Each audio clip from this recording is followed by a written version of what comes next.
Okay, we have in the studio a music management consultant, Dejo Richards. Good morning, good to see you. Good to see you. Good to see You're already rolling on your swivel chair. I mean, are you dancing to music in your head? I'm actually enjoying what you say.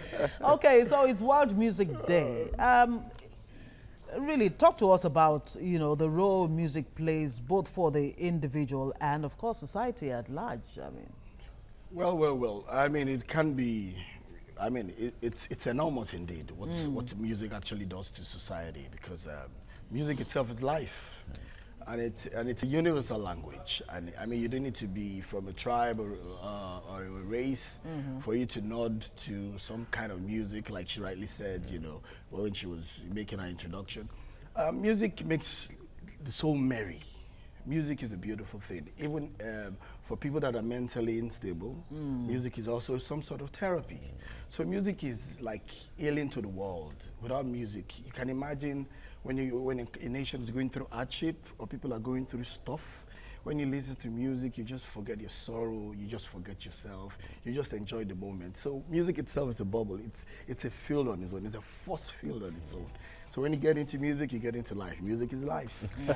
Well, it's good. It's good to know that. Now, but let's look at the evolution of music. Okay. The point there is, we remember in the days where you didn't have computers, to cut and paste here, sound effects and all of that, where you have to go into the studio, sing everything, play all your guitars and all the drums live, record them directly like that, raw and all of that. But now we have all of this easy way. But when it comes to the lyrics of the effort, all the things that go into writing a song, into producing a song, do you think there's that hard work that goes into what makes a music like it used to be?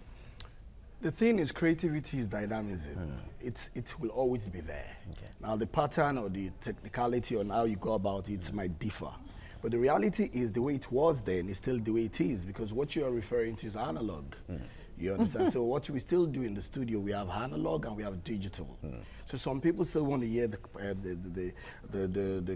congas, the gongons and whatever. They want to play it live. They still do such recording. That's why you see the Ron Canolis of this world.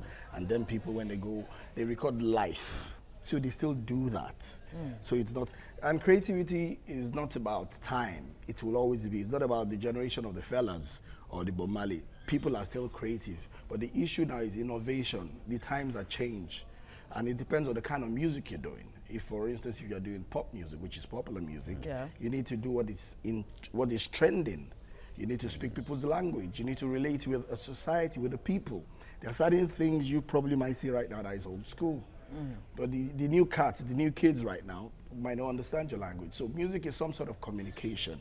You relate with people, it talks to society, it deals with different issues. Let's explore music as a unifying force. In a society like Nigeria now, what role do you think music really can play for us? I hear that Lagos State is coming up with some,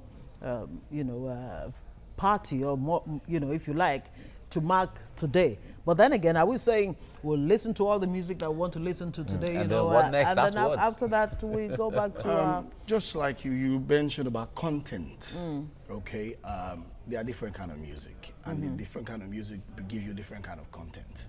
They are how do I say it, timeless, evergreen kind of content.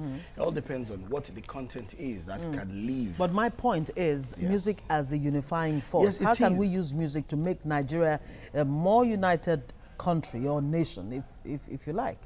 Whether you're Yoruba, Igbo, Hausa, Kanuri. Let me give you an instance of We Are the World. We Are the World is some song that when you listen to till date, USA for Africa, it unifies the world. It talks about social ills. You understand, moral decadence, spiritual decline. It talks about it. So, and I think in time past as well, the Sonia days, the Onyeka Nwenos, they've sang One Love, One Love. Us together. Not only that, and there's this one that talked about the Nigerians coming together. Music is a language in which we use to send messages. A lot of people, when you come hardcore news, they don't want to sit down to listen. But if you want to better information dissemination, it is done through music. So it might just look like a jamboree that people are coming, it's World Music Day, it's a jamboree, everybody's singing. But the reality is, it's going to resonate, it's going to ring a bell. When you listen to a lyric or a content or a hook or a catchphrase, it does sync. And it does ill and it does make impact. So it's not just... All right, now, for a day like this, how best do you commemorate a World Music Day like this? Well, the whole idea, historically, it actually started in France. In France, in 1981, it was some minister of culture. And there was some statistic that showed that like 5 million people in France were musically inclined. They had that prowess. They could play the guitar, the drums and all. So he saw some way of celebrating, some sort of festival. That's the whole idea. And the whole idea of celebrating music or people showcasing their talent is just like what music does. Music does a lot. Imagine life without music. Just imagine.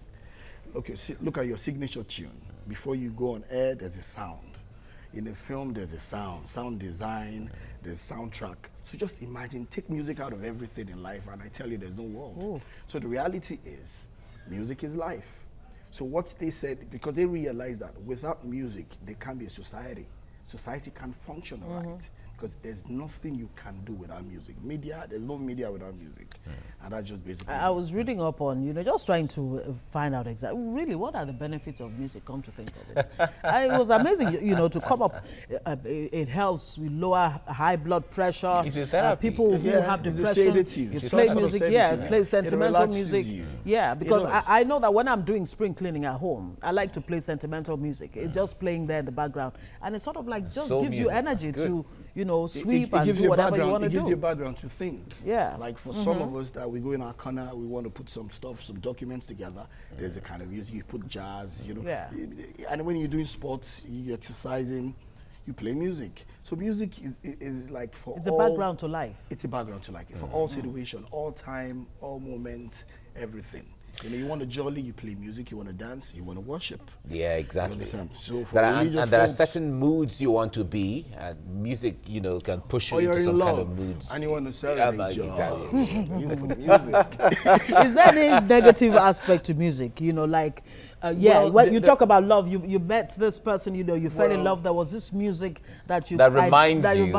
Unfortunately, that relationship didn't work out. When you hear that music, what happens to you? Well, do you feel sad, or does it just remind you of the good old days? It does. Every good. There are different sides of a relationship, as you know. So there's a good side before it comes to an end. So the music will remind you of that. And there's a lesson to learn from it. At the end of the day, you realize that, okay, when I was going through this, I did this either right or wrong. But now the negativity, as regards, does it have any negative impact? Yes, it does. Now, if you listen to, there was a group in 1990 called New Life Crew. Yeah. True Life Crew or New Life Crew, I can't remember. They were very vulgar. They were very vulgar. The things they were saying. There are some joints right now in Nigeria. I don't call names. They are indirectly advertising drugs, drug usage. Like there are some rap songs in the mid-90s that were talking about violence. And you understand that if you want to be a G, you need to commit crime or go steal or go rob.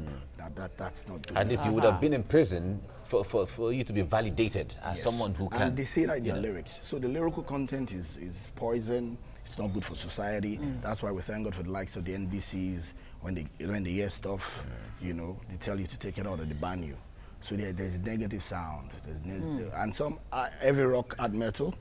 A hard metal, Nirvana, for example. You go with your guitar, you're smashing everywhere, you're breaking everywhere. So that's not positive energy. I don't listen to that. I wouldn't tell anybody to do that. So there's negative sound. So how do we ensure that our kids are listening to the right kind of music? So they're not listening to, I'm sorry to say, science students, well, this boils down to society, parenting, quality control, checks and balance, your control system. You understand? You can't just allow everything to go. You understand? It just has to do with the family, the background you come from. You understand? Don't let your child, like I was listening or watching television, don't let your child go learn the internet. Give your child the access to the internet and tell him or her, this is where you should or you shouldn't go. And that's just what it is. You have to just very careful. All right. The one thing, like I asked about the evolution of music. Looking or trying to project into the future now. What do you think the future of music is going to be? Because you talked about creativity, innovation. And how dynamic it Yeah, is. but looking forward, how is it going to be? Now, the reality, if you check very closely, everything evolves. It goes around and it comes around, just like fashion. It's the same thing with music. There is nothing new. Everything is innovated. There's absolutely nothing new.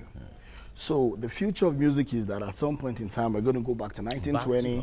From 1920, we'll go back to 2025. From 2025, when we get to it, that's how it is. We see some songs by Bruno Mars now that sound like the moves. 80s. Look, I'm like Freddie, 70s. and I'm doing the Roger Ramjet, I'm doing Robocop, I'm just doing everything. Because that music relates to a time. Yes. And because you see, with musicians, producers, they're looking for a new sound.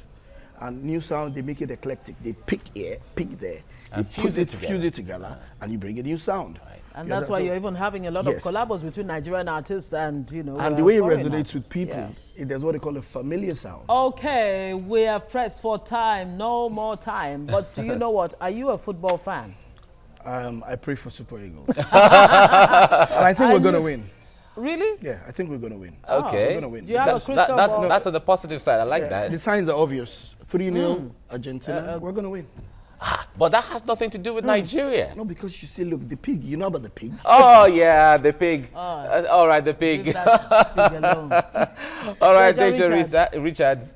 Thank you so much for coming on the program. Right.